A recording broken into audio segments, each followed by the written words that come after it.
Buenos días nuevamente y continuamos entonces con nuestros encuentros, nuestras clases virtuales. Seguramente se vuelvan más fecundas cuando vayamos intercalando con las materias en formato presencial y también compartamos ahí ciertos contenidos que vayan siendo fruto de lecturas y compartir ciertas dinámicas y ciertas preocupaciones que vayamos presentando y subrayando a lo largo de la cursada.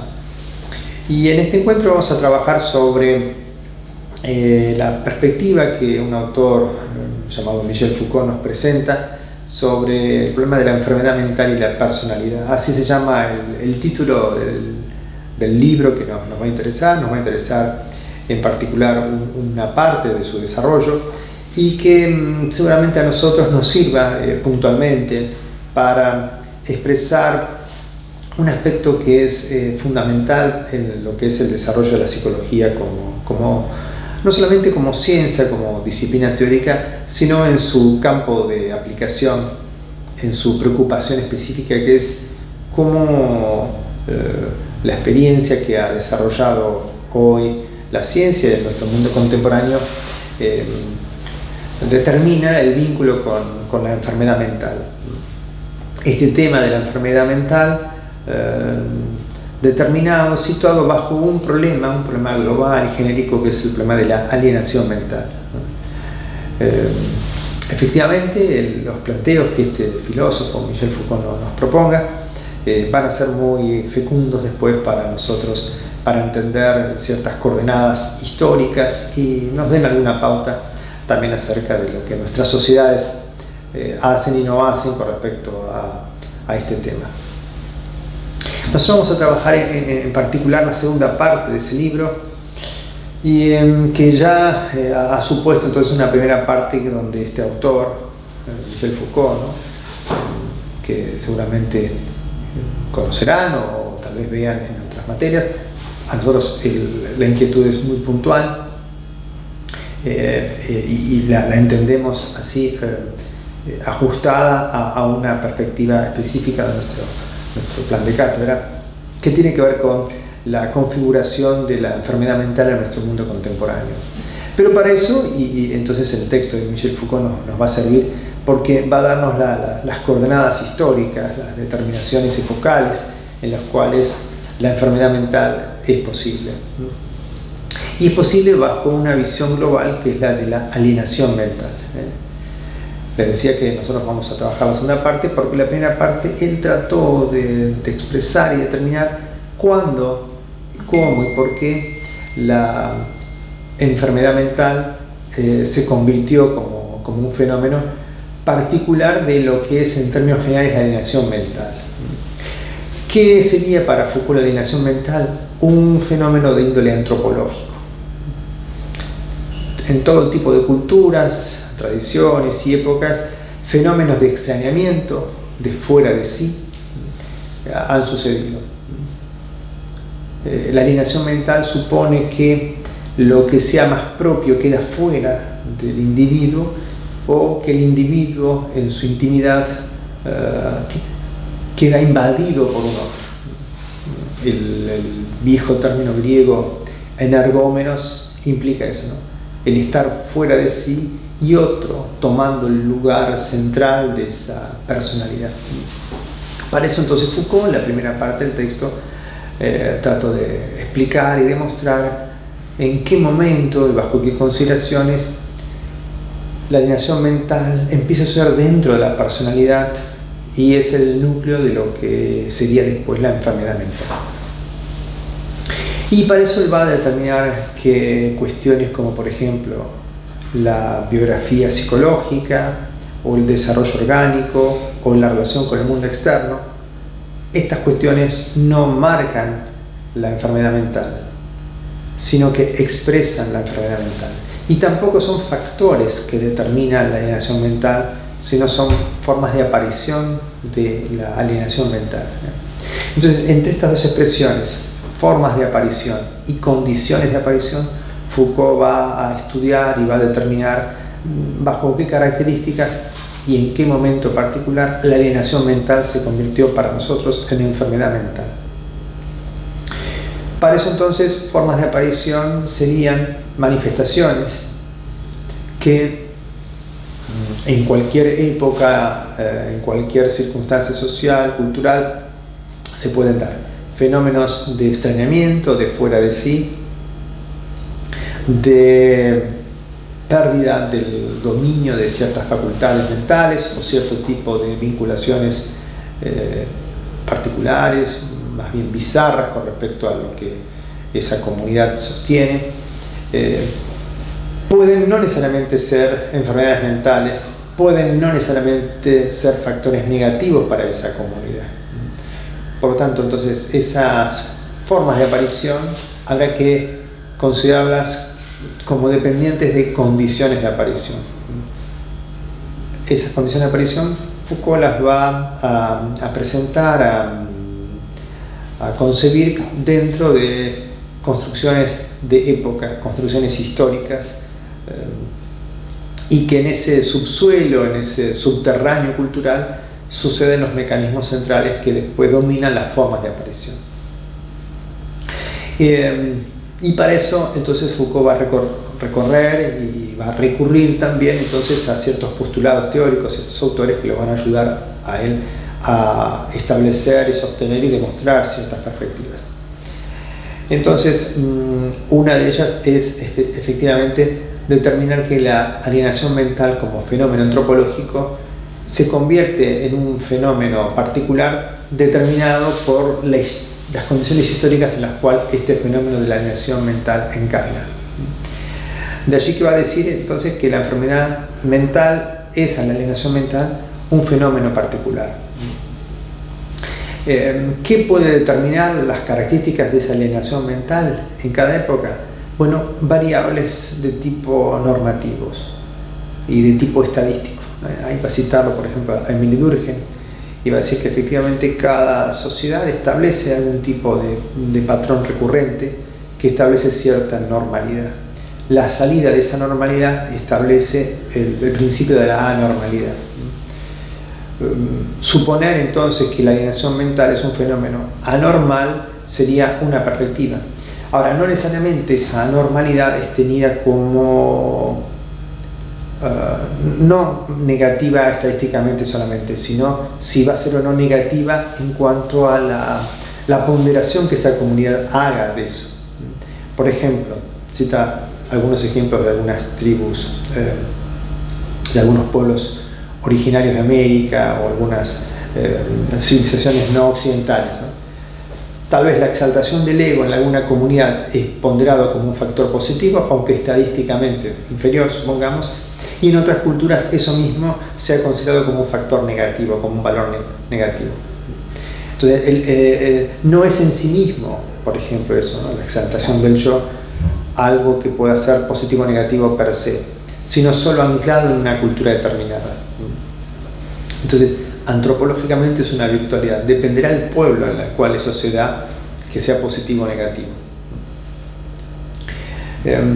Y en ese sentido, entonces Foucault va a recordar también a un autor llamado Ruth Benedict, que va a ayudar a Foucault a dar cierta coordenada y cierto anclaje antropológico a sus explicaciones. Por lo tanto, tal vez haya que explicar, dice Foucault, el aspecto virtual y negativo de la alienación mental. Por un lado, virtual porque la experiencia humana es en principio ni buena ni mala, ni positiva ni negativa, sino solo por la determinación histórica en la cual ella se encuentra.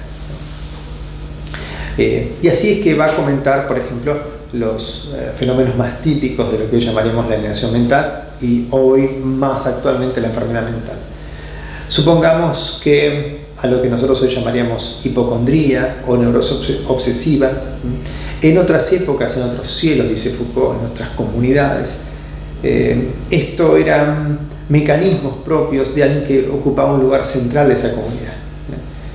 Supongamos aquel que va a convertirse en chamán, aquel que va a convertirse como en el brujo, aquel que está habilitado en poderes sobrenaturales y mágicos, aquel que va a ser como el determinante en los rituales de esa comunidad ha pasado por situaciones que de ser una persona ruda y fuerte se va fragilizando, se va sintiendo muy susceptible a comentarios, a un carácter irritable, ¿no? Y que merece tener muchos cuidados para esa comunidad. Esa persona que hoy nosotros determinaríamos bajo una suerte de patología que sería la hipocondría, en cambio en esa cultura son los pasos necesarios para convertirse en un chamán. Mismo también quizá para un neurótico obsesivo, que ritualiza su vida, que la controla, que supone un pensamiento cuasi animista de suponer fuerzas sobrenaturales en fenómenos de control y en fenómenos de organización y de cierto tipo de higiene. Tal vez para nosotros entonces sería considerado un obsesivo. En otra cultura es aquel que tendría las posibilidades de oficiar los rituales, aquel que tendría las posibilidades de conectar con fuerzas sobrenaturales y el valor animista de ciertas expresiones. Por lo tanto, las condiciones de aparición son las mismas. Ahora, cada época determina que eso sea un fenómeno, supongamos, de alienación mental o un fenómeno de enfermedad mental, específicamente, o un fenómeno de alienación mental, pero de alto valor simbólico para esa comunidad. Mismo entonces las visiones y ciertos contenidos particulares del lenguaje de una persona que va a ser tal vez la hechicera o la augur de un grupo, o eventualmente una endemoniada, si esas visiones son infernales y terribles. Hoy, bajo otra determinación histórica, es el signo de una esquizofrenia o de una histeria muy grave, con brotes alucinatorios, con momentos delirantes. Probablemente el destino de Juana de Arco hubiera sido muy distinto en un mundo contemporáneo, por ejemplo.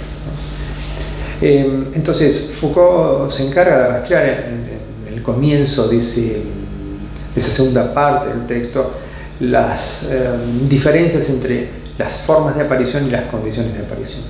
Y luego empieza a rastrear, ya en nuestra cultura occidental, momentos en donde esa alienación mental se fue convirtiendo en enfermedad mental.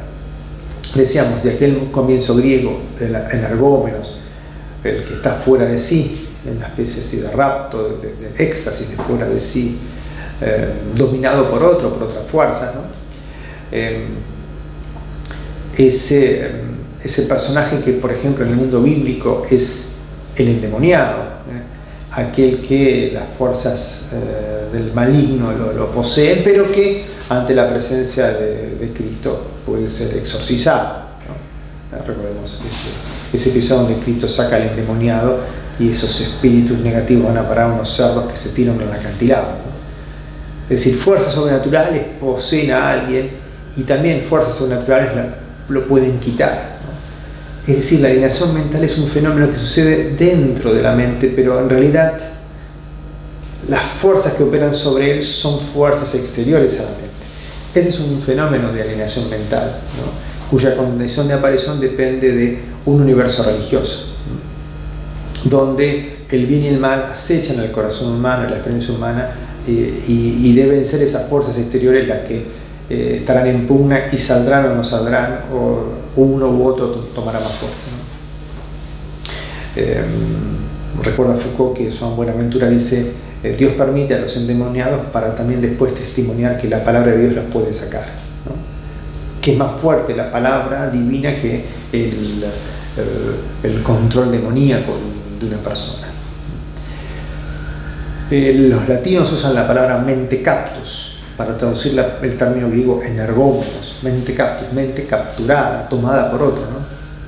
Entonces, esa alienación mental puede ser, como decíamos, o que esa interioridad sale, queda fuera de sí, o que algo externo toma, posee el control interno. Después va a recordar Foucault que en la Edad Media, o sea, en la Edad Media, procesos donde se daban las quemas de brujas, por ejemplo, se suponía que quien era poseído era el cuerpo, pero no el alma era pura. Por eso, ante una situación de posesión, era muy probable que sea quemado la hoguera, porque se quemaba el cuerpo pero se liberaba el alma.